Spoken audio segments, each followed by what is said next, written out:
அன்னை பர்னிச்சர்ஸ், அன்னை திருமண சீர்வரிசை பொருட்கள், டிவி, பிரிட்ஜ், வாஷிங் மிஷின் உள்ளிட்ட 200க்கும் மேற்பட்ட பொருட்கள் அடங்கிய திருமண சீர்வரிசை ரூபாய் 99,000 மட்டுமே. தமிழகம் முழுவதும் இலவச டோர் டெலிவரி. தொடர்புக்கு 7550144440 9345044044. கடந்த வாரம் நீங்க மருதமலை கோவில்ல தமிழ்ல குடமுழுக்கு நடத்தணும் போராட்டம் கூட நீங்க பண்ணல, துண்டறிக்கை தான் கொடுத்துட்டு இருந்தீங்க மக்களிடையே. எதற்காண்டு கைது பண்ணாங்க? அன்னைக்கு என்ன ஆச்சு? துண்டறிக்கை ஒரு 1000 துண்டறிக்கை தான் அடிச்சிருப்போம். 10 பேர் ஒன்று கூடுறோம். அப்பதான் அந்த கட்டையே பிரிக்கிறாங்க. உடனே காவல்துறையினர் துண்டறிக்கை எல்லாம் கொடுக்க கூடாது, உங்களுக்கு அனுமதி இல்ல, அனுமதி வாங்கிட்டு துண்டறிக்கை கொடுங்க அப்படின்னு சொல்றாங்க. நம்ம அனுமதி கேட்டு காவல் நிலையத்துக்கு போயிருக்கோம். காவல்துறை உதவி ஆய்வாளர் சிலம்பரசன் அவர்கள் அனுமதி எல்லாம் கொடுக்க முடியாது அப்படின்னு சொல்லி காவல் நிலையத்துக்குள்ளேயே வச்சு அரசியல் பேசியிருக்கிறார். காவல்துறை சேர்ந்த அதிகாரிகள் அரசியல் பேசுறாங்க. நாம் தமிழ்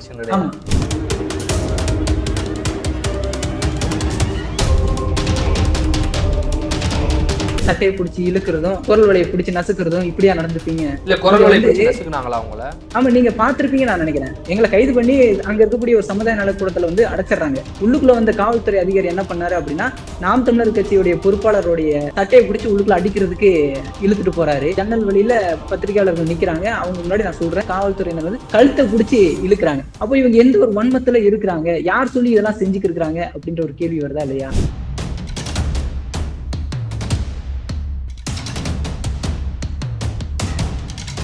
சாதாரண ஒரு துண்டறிக்கை, ஒருத்தன் கஞ்சா வச்சிருந்தான் அப்படின்னு சொல்லிட்டு அவனை சட்டையை பிடிச்சி தரன்னு இழுத்துட்டு போய் அவனை அடிச்சதை நீங்களா பாத்துருக்க மாட்டீங்க. ஒருத்தன் பாலியல் குற்றத்தில் ஈடுபட்டான் அப்படின்னு சொல்லி அவனை தரன்னு இழுத்துட்டு போய் அவனுடைய குரல் வழியை நசுக்கி அவனை அடிச்சு தாக்குனதெல்லாம் நம்ம கேள்விப்பட்டிருக்க மாட்டோம். ஆனா தமிழ் மொழியில திமுகவுடைய பேரை கூட நாங்க இந்த துண்டறிக்கையில குறிப்பிடல. அப்படி இருக்கும்போது ஏன் திமுக அரசுக்கு ஒரு கோபம் வருது அப்படின்னா, நாங்க மக்கள்கிட்ட விழிப்புணர்வு பரப்புரையை மேற்கொள்றோம்.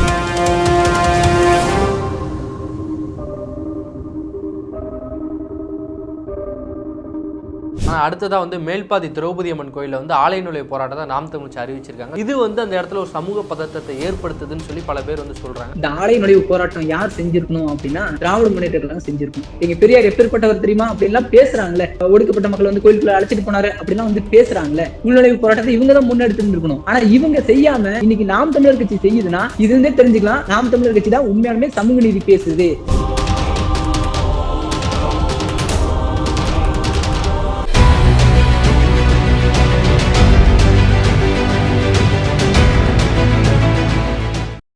கிளவுட் கம்ப்யூட்டிங் மற்றும் டெவாப்ஸில் முழுமையாக தேர்ச்சி பெற ஆர்வம் உள்ளவரா நீங்கள்? இந்தியாவிலேயே முதல் முறையாக இகாஸ் கிளவுட் 1-to-1 மற்றும் குழு முறையிலும் அனுபவம் மிக்க பயிற்சியாளர்களால் ஆன்லைன் வழியாக வகுப்புகளை வழங்குகிறது. தினசரி மற்றும் வாராந்திர பயிற்சி வகுப்புகள் மூலம் கிளவுட் மற்றும் டெவாப்ஸ் சான்றிதழ்களை பெறலாம். மேலும் தொடர்பு கொள்ள www.ecoscloud.com என்ற இணையதளத்தில் பார்வையிடுங்கள். சாட்டை நேயர்களுக்கு வணக்கம். இன்றைய நேர்காணலில் நம்முடன் இணைந்திருப்போர் நாம் தமிழ் மாணவர் பாசன ஒருங்கிணைப்பாளர் திரு பேரழிவாளன் அவர்கள். வணக்கம் அண்ணா. வணக்கம். ஆனால் கடந்த வாரம் நீங்க மருதமலை கோவிலில் தமிழ்ல குடமுழுக்கு நடத்தணும் போராட்டம் பண்ணியிருந்தீங்க. அப்போ காவல்துறையினர் உங்களை கைது பண்ணியிருந்தாங்க. போராட்டம் கூட நீங்க பண்ணல, துண்டறிக்கை தான் கொடுத்துக்கிட்டு இருந்தீங்க அங்கே மக்களிடையே. எதற்காண்டு கைது பண்ணாங்க? அன்னைக்கு என்ன ஆச்சுன்னு? 15 ஆண்டுகளுக்கு பிறகு மருதமலை முருகன் கோவில்ல அடுத்த மாதம் ஏப்ரல் 4ஆம் தேதி குடமுழுக்கு நடைபெற இருக்கு. அப்போ நம்ம தமிழில் குடமுழுக்கு நடத்தணும் அப்படின்ற கோரிக்கையை முன் வச்சு ஆர்ப்பாட்டமோ போராட்டமோ எது ஒன்றும் செய்யல. முதல்ல மக்களுக்கு விழிப்புணர்வு ஏற்படுத்தணும். இப்படி உயர்நீதிமன்றம் சொல்லியிருக்கு, தமிழில் குடமுழுக்கு நடத்துங்கன்னு சொல்லியிருக்கு. அப்படி குடமுழுக்கு நடத்தாத பட்சத்துல 10 லட்சம் ரூபாய் அபராதமும் விதிக்க சொல்லியிருக்காங்க அப்படின்னு சொல்லி மக்களுக்கு முதல்ல தெரியப்படுத்துவோம், மக்களுக்கு முதல்ல விழிப்புணர்வு பரப்புரை மேற்கொள்வோம் அப்படின்ட்டு துண்டறிக்கை ஒரு 1000 துண்டறிக்கை தான் அடிச்சிருப்போம். அடிச்சு ஞாயிற்றுக்கிழமை அன்னைக்கு பெரிய அளவுல கோயிலுக்கு யாரும் வரவும் மாட்டாங்க. வரக்கூடிய ஒரு 50 பேர்னாலும் 50 பேருக்கு நம்ம துண்டறிக்கை நம்ம கொடுப்போம் அப்படின்னு சொல்லி மருதமலையுடைய அடிவாரம் கூட சொல்ல முடியாது, அதுக்கு முன்னாடியே பேருந்து நிலையம் இருக்கு. அந்த பேருந்து நிலையத்துல ஒன்று கூடுறோம். ஒரு 10 பேர் இருந்திருப்போம்னு வச்சுக்கோங்க. 10 பேர் ஒன்று கூடுறோம். அப்பதான் அந்த கட்டையே பிரிக்கிறாங்க. அந்த துண்டறிக்கை கூட நான் பார்க்கல, அதுக்கு முன்னாடி துண்டறிக்கை எப்படி இருக்கும் அப்படின்னா பார்க்கல. அப்பதான் துண்டறிக்கை எடுத்து பாக்குறோம். உடனே காவல்துறையினர் துண்டறிக்கை எல்லாம் கொடுக்க கூடாது, உங்களுக்கு அனுமதி இல்ல, அனுமதி வாங்கிட்டு துண்டறிக்கை கொடுங்க அப்படின்னு சொல்றாங்க. நம்ம அனுமதி வாங்காமலாம் இல்ல, நம்ம அனுமதி கேட்டு நம்ம காவல் நிலையத்துக்கு போயிருக்கோம். ஆனா காவல் நிலையத்துல அந்த எஸ்ஐ காவல்துறை உதவி ஆய்வாளர் சிலம்பரசன் அவர்கள் அனுமதி எல்லாம் கொடுக்க முடியாது அப்படின்னு சொல்லி காவல் நிலையத்துக்குள்ளேயே வச்சு அரசியல் பேசியிருக்கிறார். உங்க அண்ணன் ஏன் இந்த நிலைப்பாடு எடுக்கிறாரு, ஏன் உங்க அண்ணன் வந்து அந்த நடிகையை பத்தி ஏன் இப்படி பேசுறாரு, இப்படி காவல் நிலையத்துக்குள்ள உட்காந்துட்டு அரசியல் பேசிட்டு இருந்திருக்காரு. அனுமதி அதாவது இல்ல. காவல்துறை சேர்ந்த அதிகாரிகள் வந்து அரசியல் பேசுறாங்க நாம் தமிழ் கட்சியினுடைய. ஆமா ஆமா அரசியல் பேசுறாங்க. அப்போ அனுமதி இல்லைன்னு சொல்லிடுறாங்க. நம்ம என்ன பண்றோம், சரி நம்ம சட்ட ஒழுங்கு சீர்கெடுக்கும் வகையில நம்ம நடந்துக்க போறது கிடையாது. நம்ம ஏதோ ஒரு ஓரமா நின்றுட்டு வர்றவங்களுக்கு ஒரு துண்டறிக்கையை கொடுத்துட்டு நம்ம வாட்டில கிளம்பி போயிட போறோம்.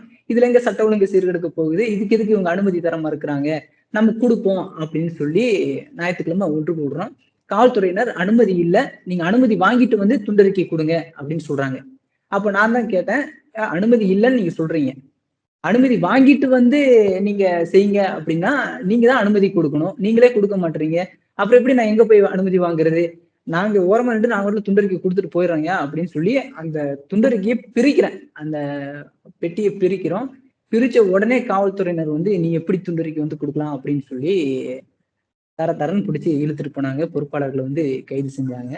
நாங்களே வரோம் தான் சொன்னோம், விடுங்க சட்டையெல்லாம் விடுங்க, நாங்களே வர்றோம், நீங்க எதுக்கு இந்த அளவு நடந்துக்கிறீங்க அப்படின்னு தெரியல, நாங்களே வர்றோம் அப்படின்னு சொன்னாலும் இல்ல அப்படின்னு சொல்லிட்டு அங்க இருக்கக்கூடிய மக்கள் முன்னாடி நாம் தமிழர் கட்சியினரை வந்து அவமானப்படுத்தணும் அப்படின்ற நோக்கத்தோடு காவல்துறையினர் அந்த வேலையை வந்து செஞ்சாங்க.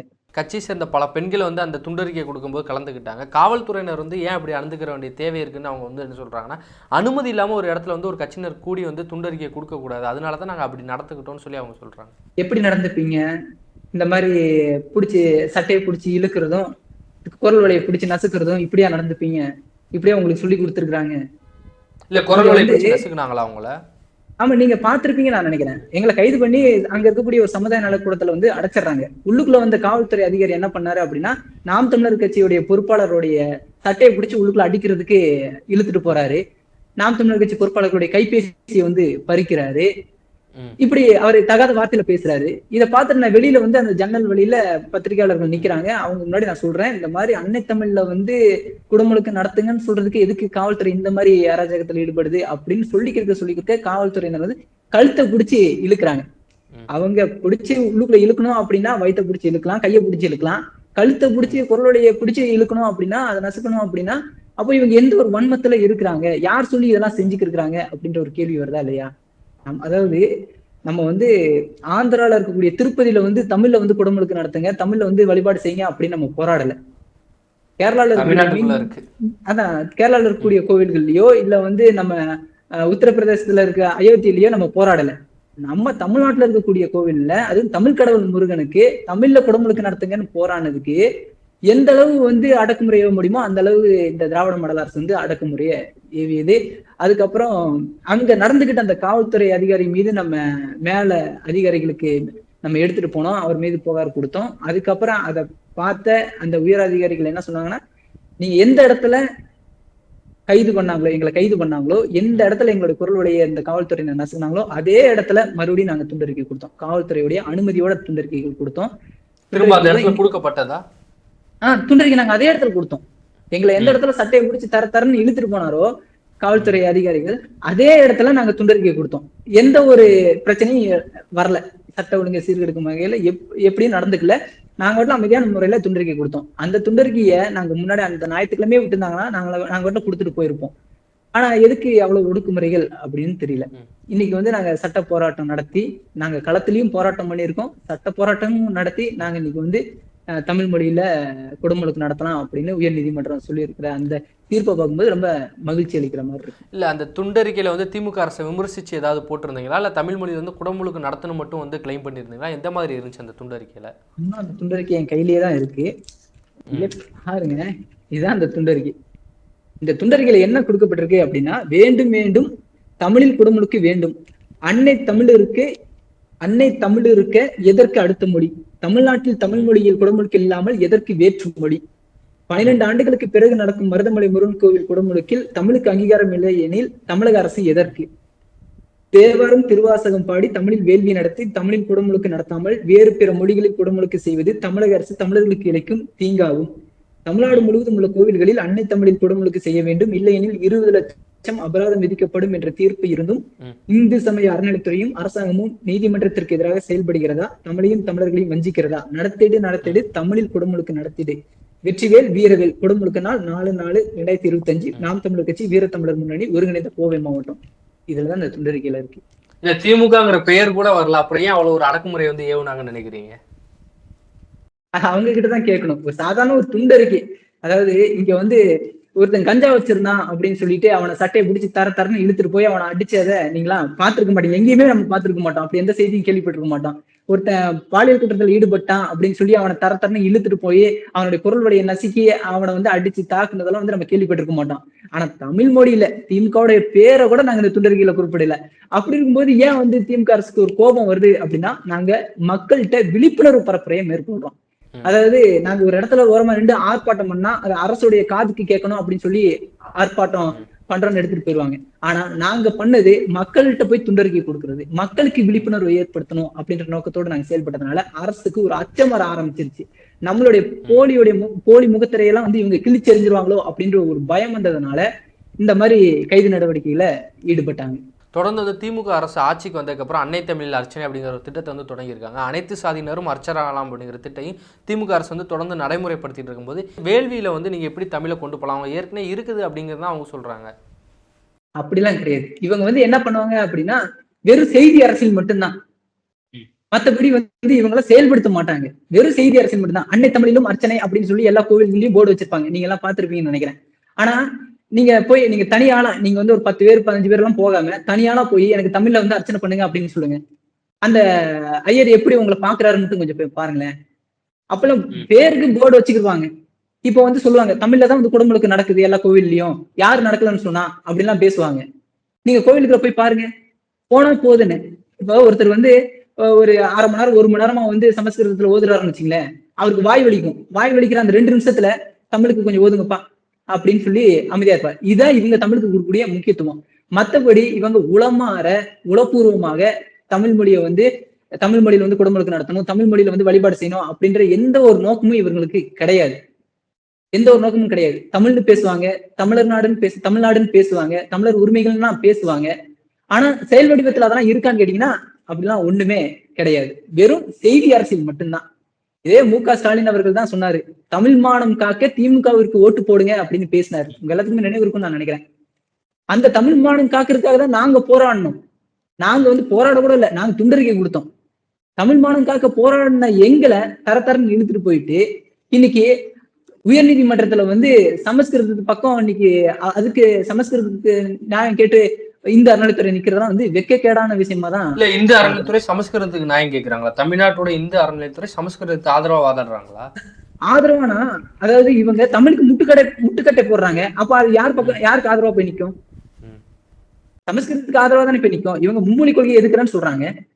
மும்மொழி கொள்கையை எதுக்குற இவங்க இந்த ஆன்மீக தளத்தில் மட்டும் ஏன் சமஸ்கிருதத்துக்கு வழிவிட்டு நிக்கிறாங்க? அப்ப இது யார் செஞ்சிருந்திருக்கணும்?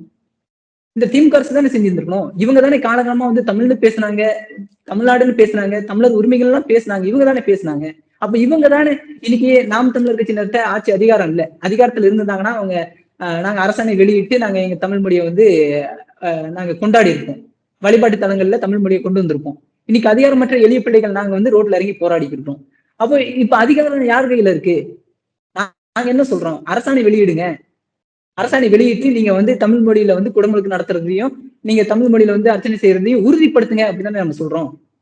உயர்நீதிமன்றத்துல நாங்க தமிழ்ல நடத்திக்கிறோம்னு சொல்றாங்க. குடமுழுக்கு எத்தனை கோவில்ல நடத்திருக்காங்க? இதனால் வரையும் எத்தனை கோவில்ல நடத்திருக்காங்க? இதுவரையும் அப்படி எந்த கோயில நடத்துற மாதிரி செய்தி. தஞ்சாவூர் ராஜராஜேஸ்வரத்துல வந்து தமிழ்ல நடத்திருக்காங்க, போரூர் முருகன் கோயில் வந்து தமிழ்ல நடத்தப்பட்டிருக்குன்னு அவங்க சொல்றாங்க. அதாவது இதெல்லாம் நாம் தமிழர் கட்சி அழுத்தம் கொடுத்ததுக்கு அப்புறம் தான் அவங்களே முன் வந்து நடத்தினாங்க அப்படின்னு சொல்ல முடியுமா? இதே பேரூர் கோவில்ல நாம் தமிழர் கட்சியினர் போராட்டம் பண்ணாங்க, வீரத்தமிழர் முன்னணியினர் போராட்டம் பண்ணாங்க குடமுழுக்கு தமிழ்ல நடத்தணும்னு.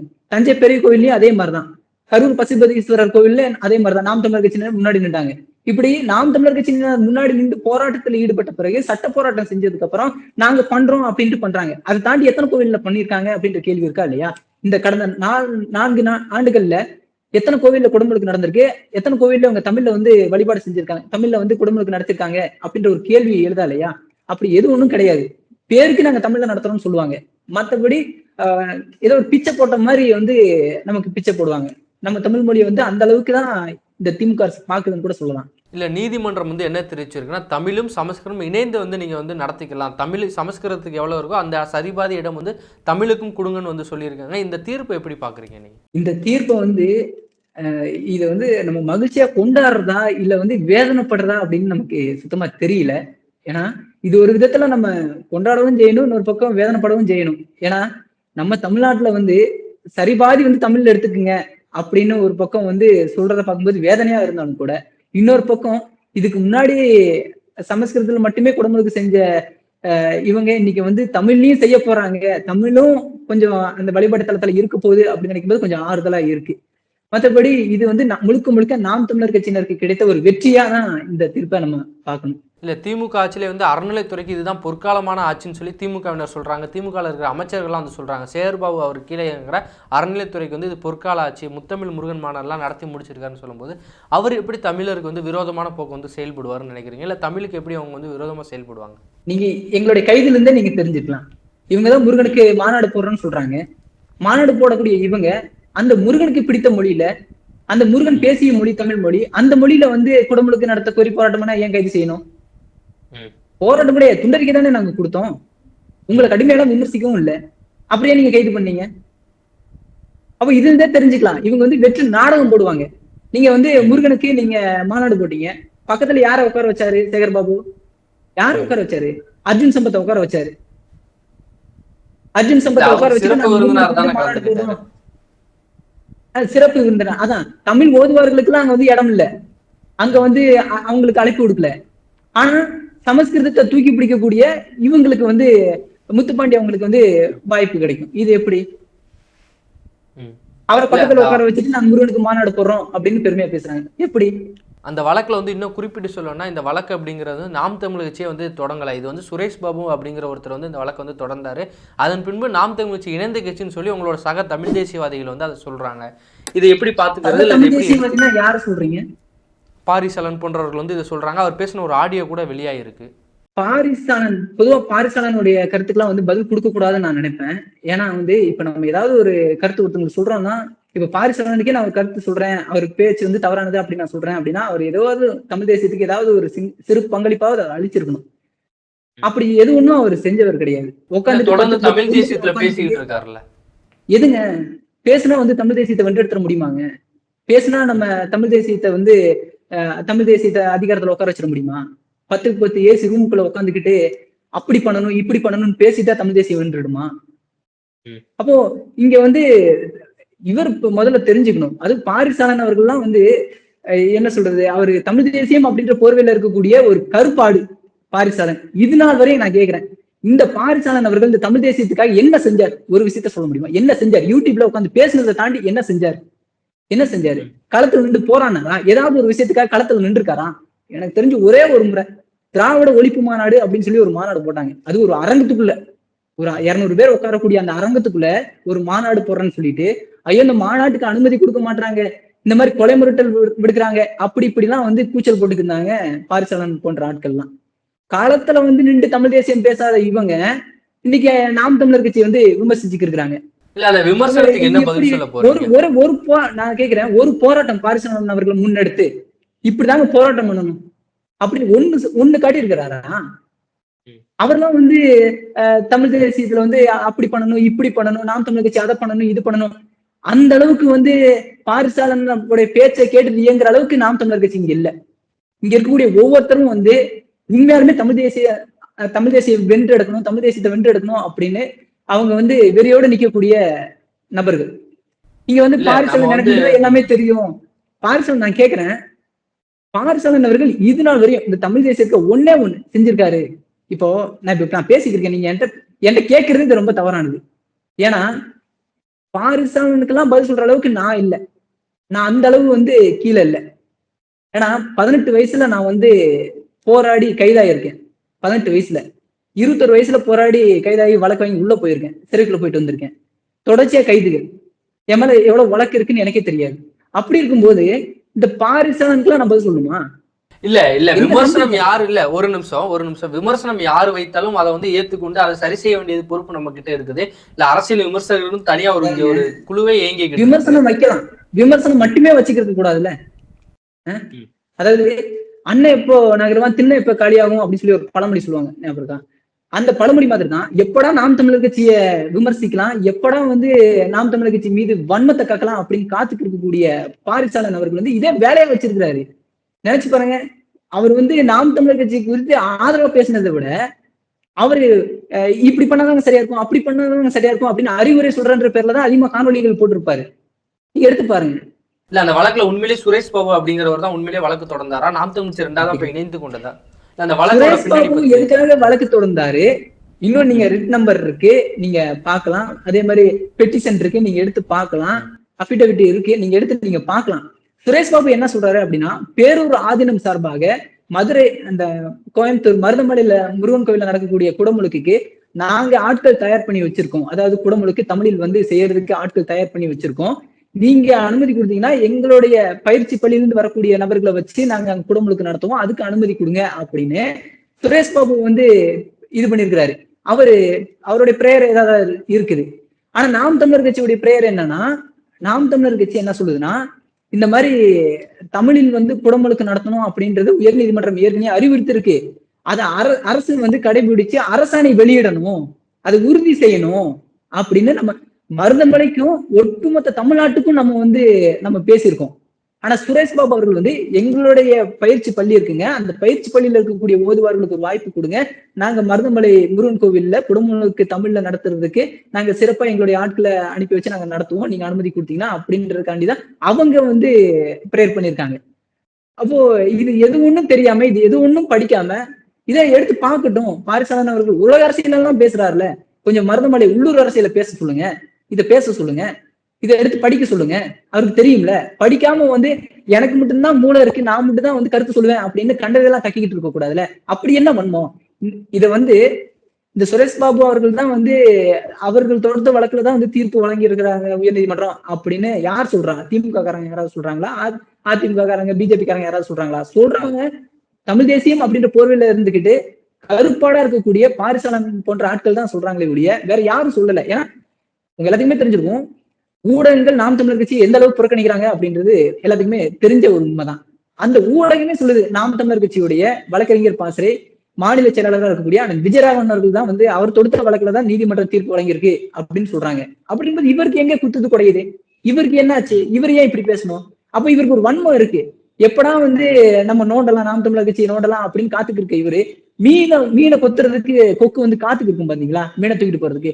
அந்த மாதிரி வந்து பாரிசாலன் அவர்கள் அவருக்கு என்ன வன்மை இருக்கும் நாம் தமிழ் மேல? நாம் தமிழ் மேல அவருக்கு என்ன வன்மை இருக்கும்னு நினைக்கிறீங்க? ஏன்னா நீங்க அறிவாளியா இல்ல, அவரு என்னன்னா தன்னை ஒரு அறிவாளியா காட்டிக்கணும், வெளியில தன்னை ஒரு தமிழ் தேசியத்தோடைய அடையாளமா காட்டிக்கணும் அப்படின்னு முயற்சி பண்றாரு.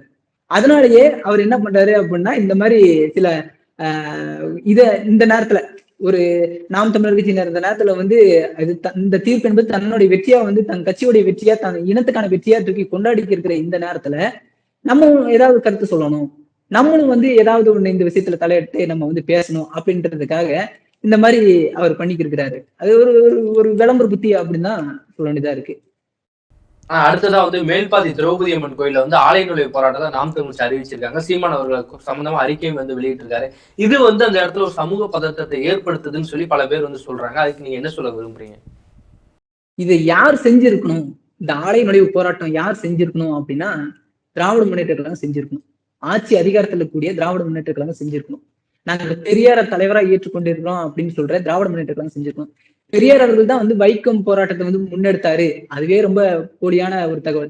அந்த விஷயத்த சொல்றாங்களே, அதை மேற்கோள் காட்டி எல்லாம் பேசுறாங்களே, எங்க பெரியார் எப்பேற்பட்டவர் தெரியுமா அப்படின்லாம் பேசுறாங்களே. வைக்கம் போராட்டத்தை முன்னெடுத்தாரு, ஒடுக்கப்பட்ட மக்களை வந்து கோயிலுக்குள்ள அழைச்சிட்டு போனாரு அப்படிலாம் வந்து பேசுறாங்களே. அப்படி பேசக்கூடியவங்க அவங்கதான் செஞ்சிருக்கணும். இந்த திரௌபதி அம்மன் கோயிலுக்குள்ள வந்து ஒடுக்கப்பட்ட மக்களையும் அனைத்து சமூகத்தினரையும் இவங்கதான் உள்நுழைவு போராட்டத்தை இவங்கதான் முன்னெடுத்து இருக்கணும். ஆனா இவங்க செய்யாம இன்னைக்கு நாம் தமிழர் கட்சி செய்யுதுன்னா இது இருந்தே தெரிஞ்சுக்கலாம், நாம் தமிழர் கட்சி தான் உண்மையாலுமே சமூக நீதி பேசுது. நாம் தமிழர் கட்சி மட்டும்தான் நாம் தமிழர் கட்சினால மட்டும்தான் சமூக நீதி ஆட்சி கொடுக்க முடியும் அப்படின்றது இதுல நம்ம தெரிஞ்சுக்கலாம் இல்லையா? இது செஞ்சிருக்க வேண்டிய பொறுப்பு யாருக்கு இருக்குன்னா, இந்த பெரியாரிஸ்டுகளுக்கு இருக்கு. செஞ்சிருக்க வேண்டிய பொறுப்பு யாருக்கு இருக்குன்னா, இந்த ஆட்சியாளர்களுக்கு இருக்கு.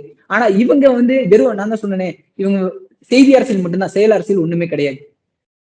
இல்லை உங்கள் மேலே வைக்கிற குற்றச்சாட்டுனா 2 சமூகத்துக்கு இடையே இருக்கிற சமூக பதட்டத்தை வந்து உருவாக்குறீங்கன்னு சொல்கிறாங்க. திடீர்னு இந்த மாதிரி ஒரு அறிவிப்பை வெளியிட்டு சமூக பதட்டத்தை உருவாக்குறீங்க, நீதிமன்றம் சொல்லியிருக்கு, அரசு வந்து அதை செய்ய போகுது, அதுக்குள்ளே ஏன் அவசரப்படுறீங்கன்னு கேட்குறாங்க.